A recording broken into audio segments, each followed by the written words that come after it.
Well, good morning. It's time for a little bit of musing again with my cup of Java. Oh, yeah. It has been quite a week. Just last weekend, yeah, just didn't get to doing one. Why? We were helping our kids with Freedom 8848. We were the base camp and cooks for 45, 50 people a day. Breakfast at 6 a.m., hot breakfast, bacon and eggs, and 2 volunteers helped Leanne and I. Yeah, we were up pretty early, and then supper was until from 6 till whenever everybody got back. Lene and Logan climbed along with 8 others, and there's groups who climbed 1 mountain a day, groups who climbed 2 mountains a day, and groups who climbed 3 mountains a day, the equivalent of Mount Everest in 3 days. Lene and Logan climbed 3 mountains a day, and they called it hiking because they're, you went up the mountain, you climbed the mountain. They call it hiking because there was most of the time a path of some sort.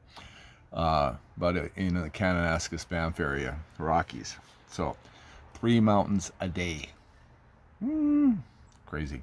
Anyways, so it was kind of a. By Monday we were there for 4 days camping and feeding and everything. Monday I was kind of bush. But anyways, here we go. We're back in the saddle again. Those of you who know horses and stuff, you kind of feel that, understand it. Here's an interesting phrase.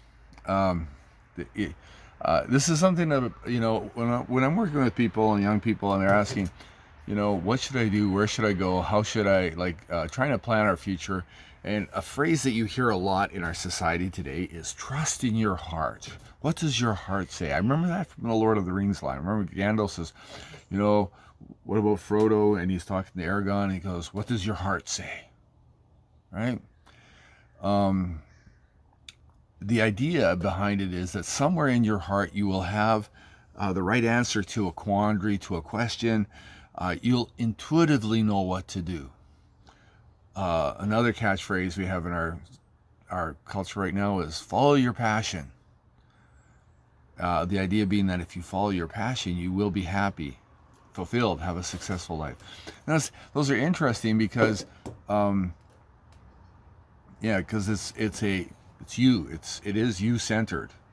Follow your heart. Follow your passion. Right.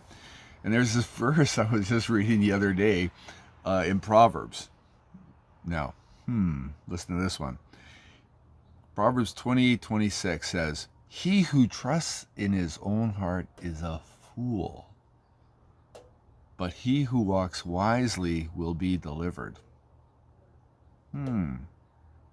So, at face value, this really does go against everything we've heard in our modern culture, doesn't it? He who trusts in his own heart is a fool. But before you dismiss it and say, "Oh, but what my heart knows," think of this. Here's a question: have you ever used a map, or in today's day and age, used GPS when you were trying to get to a destination? Have you consulted a map? And why did you consult that map? So you want to go somewhere.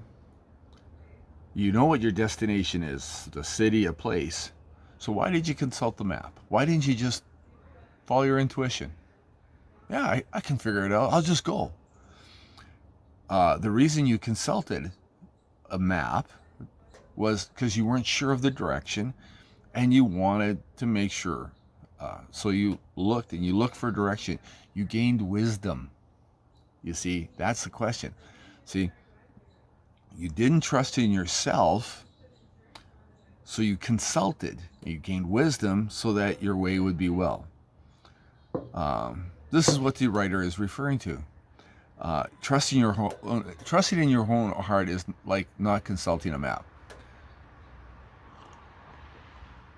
You're acting on what you or I know. I'm acting on what I know and not the wisdom of others. I'm acting on only what I know. Just like going on a trip to a distant destination without consulting a map and looking for getting directions would guys tend to do. I know the way. I don't need to ask. And your family's sitting there going, we're lost again, Dad. How many times did I hear that? Dad, where are we? I'm not sure. You know. Anyways, that's another side story. We did a lot of that in foreign countries. Dad, where are we going? So,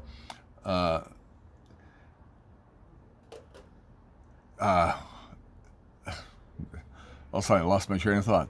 You know, like, because if I don't look at a map and I'm driving to it, I'm going to make all kinds of detours and take wrong turns and take wrong directions. And what's going to happen is there's a lot of avoidable pain, a lot of avoidable issues, time wasted, arguments, frustration. Why? Because I wasn't willing to ask for directions. Well, I wasn't willing to listen to the wisdom of someone else and follow that wisdom. He who trusts in his own heart is a fool. He who walks wisely will be delivered. Delivered from what? Avoidable pain, avoidable consequences, avoidable issues. You know, many times I don't want to listen to outside wisdom. Why? Because I want to do what I want to do. So I don't want to hear somebody say, John, that's not a great idea. Well, John, maybe you shouldn't do that. Hey, John, have you thought of this? I don't want to hear that because I want to do what I want to do. Is that wise? Is that smart? Good question. You know, when I say this out loud, it does sound pretty foolish. Yeah. That's pretty stupid, Peitko. What are you doing? And actually, then you get down to the root of it. What is the problem? It's my pride. Ooh, that stung. That stung a bit. And Proverbs has a lot to say about pride, too. And since I try to read a chapter of Proverbs a day, God's been talking to me about that lately, too. It's fun. Hey, have a great week. Take care.